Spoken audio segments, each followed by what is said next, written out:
ইলিশ মাছ দিয়ে বেগুন আলু রান্না করলে সেই তরকারি কিন্তু খেতে মাশাআল্লাহ খুবই ভালো লাগে। বিশেষ করে আমার কাছে এটা খুবই পছন্দের একটি তরকারি।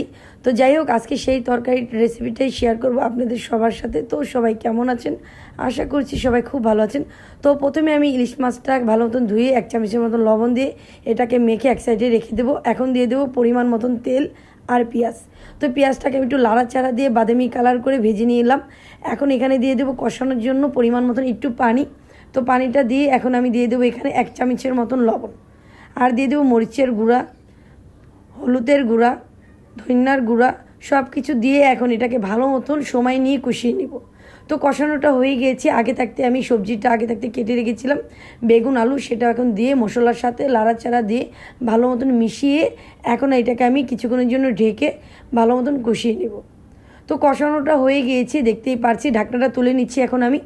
তো এখন আমি আবার লাড়াচাড়া দিয়ে ভালো মতন এখানে দিয়ে দেবো কিছু গরম পানি।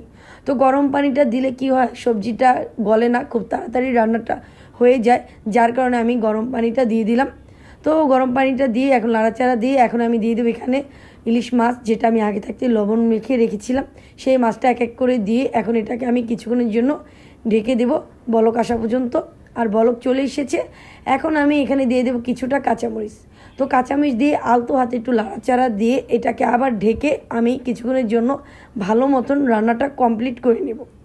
তো এই তো মাশাআল্লাহ, ঢাকনাটা তুলে নিচ্ছি আর রান্নাটা কিন্তু খুব সুন্দর মতন কমপ্লিট হয়ে গেছে, দেখতেই পাচ্ছেন। এখন কিন্তু দেখছি আমি একটু হালকাভাবে লাড়াচাড়া দিয়ে কালারটা কিন্তু মাশাআল্লাহ দেখতে খুবই সুন্দর এসেছে আর দেখতে কিন্তু খুবই লোভনীয় লাগছে।